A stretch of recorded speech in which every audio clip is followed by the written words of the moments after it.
साउलैंड 2 novel की last episode में यूहाउ lunch को खत्म करने के बाद उसकी सारी दोस्तों को बुला के उन्हें प्लान्स के बारे में बता रहा था। तो आज की इस वाले एपिसोड की स्टार्टिंग में हमें जू सांची को दिखाया जाता है, जो यूहाउ से कहता है कि नहीं, मैं इसमें सहमत बिल्कुल भी नहीं हूँ। जिस पर यूहाउ कहता है कि थर्ड सीनियर ब्रदर, मैं पूरी तरीके से कॉन्फिडेंट हूँ कि मैं ऐसा कर सकता हूँ। तो जू सांची भी कहता है कि इवन अगर तुम कॉन्फिडेंट हो तो भी मैं तुम्हें ऐसा करने के लिए बिल्कुल भी नहीं दूंगा। मैं तब तक इसमें एग्री नहीं करूंगा जब तक तुम्हारी सेफ्टी 100% श्योर ना हो। क्या तुमने इसके परिणाम के बारे में सोचा है? अगर तब क्या होगा जब तुम्हारी प्लान फेल हो जाएगी, तुम उस वक्त में मारा जाओगे। तो यूहाउ भी कहता है कि थर्ड सीनियर ब्रदर, आप चिंता मत करिए, मैं बिल्कुल भी नहीं मरने वाला हूँ। बिस्गट डिटियन मुझे ऐसे ही मरने बिल्कुल भी नहीं देगा। जिस पर जू सांची कहता है कि लेकिन फिर भी तुम अपने लाइफ के साथ काफी बड़ा गैम्बल कर रहे हो। अगर तब क्या होगा जब बिस्गट डिटियन भी मामला को संभाल नहीं पाएंगे तो, और अगर तब क्या होगा। लेकिन तभी यूहाउ जू सांची को रोकते हुए कहता है कि थर्ड सीनियर ब्रदर, यहाँ पे अगर की बात नहीं है, मुझे जैसे भी करके रिस्क को लेना ही होगा। अगर मैंने ऐसा नहीं करा तो हम काफी बड़ा डेंजर में पड़ेंगे और हम सन मून एम्पायर को भी रोक नहीं सकेंगे। और सेम टाइम में sun moon empire heavenly soul empire को सभी तरफ से अटैक करते आए हैं, जो कि अनडाउटली हमारे सेरेक एकेडमी के लिए भी काफी बड़ा खतरा है। और सेरेक एकेडमी की ही वजह से आज हम यहाँ तक पहुँच पाए हैं। सेरेक ने ही हमें ताकत दी है, इसीलिए आज मैं मौत से डरकर भागने की कोशिश करा तो मैं कभी भी सेरेक एकेडमी के एहसान को चुका नहीं पाऊंगा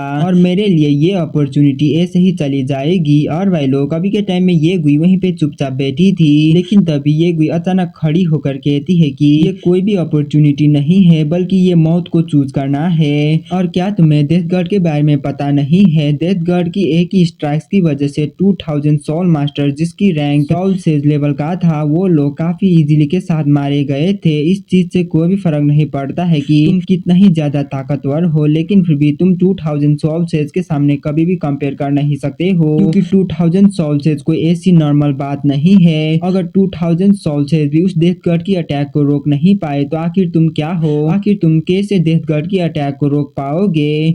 डेथ गार्ड पूरे कंटिनेंट की नंबर 1 सोल टूल है, इसीलिए मैं भी तुम्हें यहाँ से जाने बिल्कुल भी नहीं दूंगी। इसमें काफी बड़ा खतरा है। और भाई लोग, अभी के टाइम में सिर्फ जू सांची एंड ये गुई ही यूहाउ को रोकने के लिए कोशिश कर नहीं रहे थे, बल्कि वहाँ की सभी लोग यूहाउ को रोकने के लिए कोशिश कर रहे थे। और वहाँ की कोई भी लोग ये नहीं चाहते थे कि यूहाउ इस मिशन पर जाए। और सेम टाइम में अभी के टाइम में सभी लोगों की फेशियल एक्सप्रेशन सेम थी, जबकि इस तरफ तांग उटांग काफी ज्यादा ही शांत थी और वो कुछ भी बोल नहीं रही थी, जैसे कि उसे यूहाउ के बारे में कुछ भी परवाह ना हो। और भाई लोग, किसी के साथ हमें जियांग नानान को दिखाया जाता है, जो डाउटफुली कहती है कि यूहाउ, मैं इसमें काफी ज्यादा ही क्यूरियस हूँ कि आखिर तुमने व्हाइट टाइगर ड्यूक को कैसे कन्विंस कर पाए थे। जियांग नानान की इस बात को सुनकर वो यूहाउ एम्बैरेस लुक को रिवील करता है और वो थोड़ा सा हेजिटेट भी करने लग गया था, लेकिन फिर भी यहाँ पर छिपाने के लिए ऐसा कुछ भी नहीं था। वैसे भी ये सभी लोग यूहाउ की ही क्लोज फ्रेंड्स थे, इसलिए यूहाउ सभी को बताते हुए कहता है कि मैंने व्हाइट टाइगर ड्यूक को यह बताया था कि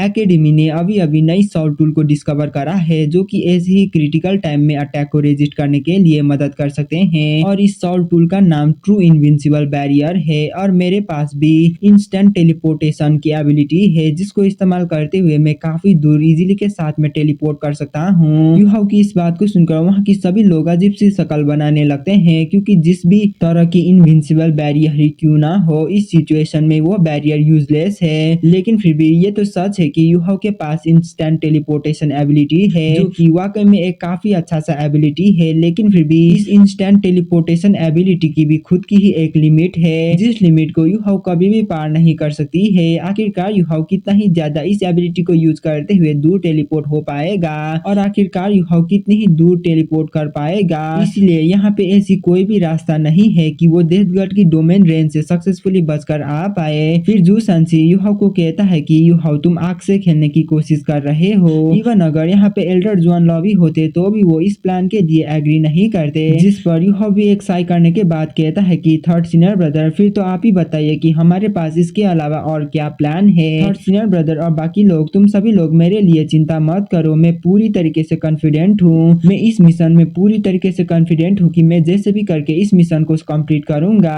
और भाई लोग, यहाँ पे यूहाउ तो ऐसे ही जिद्दी करने लगा था, और यहाँ पे यूहाउ को ऐसे जिद्दी करता देख जू सांची भी यूहाउ को मना बिल्कुल भी कर नहीं पाता है। इसलिए वो यूहाउ को कहता है कि फिर तो ठीक है यूहाउ, चलो ऐसा करते हैं, अगर तुम रिस्क लेना ही चाहते हो तो मैं भी तुम्हें फॉलो करूंगा और मैं भी तुम्हारी प्लान की पार्ट बनूंगा। जूसांची की इस बात को सुनकर यूहाओ काफी ज्यादा ही हैरान होता है। फिर सभी लोग एक के बाद एक करके यूहाओ को फॉलो करने की बात करते हैं और ऐसे ही तांग उटंग के अलावा वहाँ की सभी लोग यूहाओ के साथ जाना चाहते थे और वो सभी लोग यूहाओ के साथ लड़ाई करना चाहते थे। फिर जूसांची कहता है कि अगर तुम हम सभी लोगों को फॉलो करने के लिए अलो करते हो तो हम भी तुम्हें तुम्हारी प्लान को कंटिन्यू करने के लिए परमिशन देंगे। और भाई लोग अगर बात किया जाए तो जूसांची को यूहाओ की सभी कमियां कमजोरी के बारे में अच्छी तरीके से पता था। उसे ये अच्छी तरीके से पता था कि हो यूहाओ उसकी खुद की लाइफ को सैक्रिफाइस करने के लिए तैयार है, लेकिन वो कभी भी उसकी दोस्तों की लाइफ को सैक्रिफाइस करने की हिम्मत नहीं करेगा और न ही वो उसकी दोस्तों की लाइफ के साथ कॉम्प्रोमाइज करने की कोशिश करेगा। इसीलिए जूसांची इस तरीके से यूहाओ की माइंड को बदलना चाहता था, लेकिन यूहाओ एक साई करने के बाद कहता है कि तो फिर तो ठीक है, तुम सभी लोग भी मुझे फॉलो कर सकते हो। और भाई लोग यूहाओ की इस जवाब को सुनने के बाद वहाँ की सभी लोग काफी ज्यादा ही हैरान हो जाते हैं, क्योंकि वहाँ की किसी भी लोगों ने ये बिल्कुल भी नहीं सोचा था कि यूहाओ की आंसर इस तरीके से होगी और यूहाओ एक्चुअली में उन सभी लोगों को फॉलो करने के लिए परमिशन देगा। इसीलिए जूसांची थोड़ा सा कंफ्यूज हो जाता है और वो यूहाओ को डाउटफुली देखने लगता है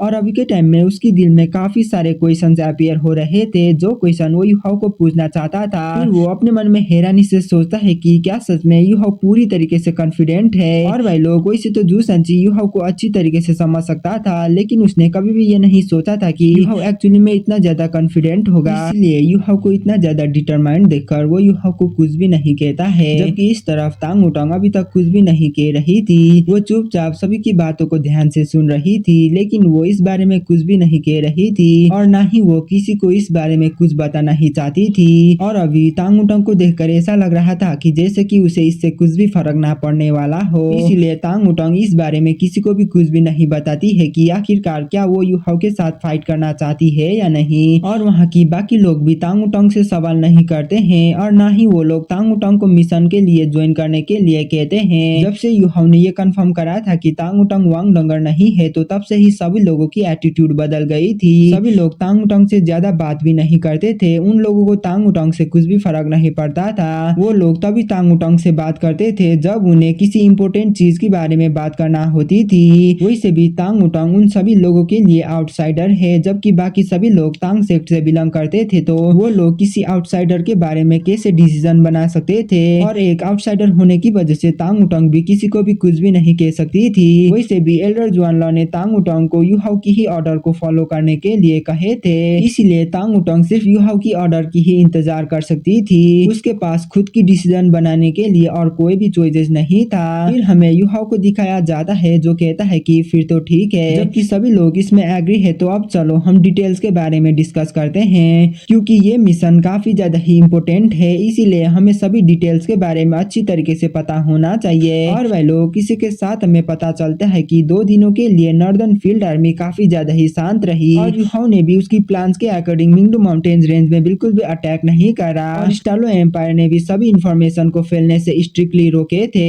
और इसके साथ हमें डार्क नाइट की सीन दिखाया जाता है, जहाँ पे रात में फॉग की थिन लेयर्स आ गई थी और अभी के टाइम में आसमान में कोई भी स्टार्स नहीं दिखाई दे रहे थे और अभी मून भी कम्प्लीटली डिम हो गई थी और ऐसी नाइट में मिशन को कैरी करने के लिए सबसे ज्यादा सुइटेबल चॉइस था। और इसके साथ हम नाइट टाइम में 2 फिगर्स को देखते हैं जो कि आसमान में आ गए थे और ये 2 figures Yuhao and white tiger Duke होते हैं, जहाँ पे व्हाइट टाइगर ड्यूक यूहाओ को कहते हैं कि यूहाओ हम इस मिशन में सफल होंगे या नहीं होंगे, ये इसी मिशन में डिपेंड करने वाली है। इसलिए अगर ये मिशन सफल नहीं होती है तो हम सिर्फ हमारी नेशन को प्रोटेक्ट करने के लिए चूज कर सकते हैं। और भाई लोग अभी के टाइम में white tiger Duke completely serious दिखाई दे रहा था, क्योंकि ये उससे भी अच्छी तरीके से पता था कि अगर ये मिशन फेल होती है तो इससे उसके साथ साथ वहाँ की काफी सारे लोग मारे जा सकते थे। वैसे तो उन्हें इस मिशन के लिए हाई प्राइस पे करना पड़ सकती थी, लेकिन फिर भी अगर वो लोग इस मिशन में सक्सेसफुल होते हैं तो वो लोग उनकी सिचुएशन को पूरे कॉन्टिनेंट के अंदर फैला सकते थे और जब ऐसा होगा तो तब बिना किसी प्रॉब्लम के उन्हें काफी बड़ा प्रॉफिट मिलने वाली थी। और इसके साथ हमें यूहाओ को दिखाया जाता है जो पूरी तरीके से कॉन्फिडेंट दिखाई दे रहा था और वो अभी के टाइम में एक स्माइल के साथ कह रहा था कि व्हाइट टाइगर ड्यूक आप चिंता मत करिए, मैं जरूर इस मिशन में सक्सेसफुल हो जाऊंगा और मुझे पूरा भरोसा है कि मेरे पास उतना तो एबिलिटीज है जिससे कि मैं सक्सीड हो जाऊं। और भाई लोग यूहाओ की ये कहने के साथ ही हमारी ये वाला एपिसोड यहीं पे खत्म होती है। मिलते हैं तब तक के लिए बाय बाय।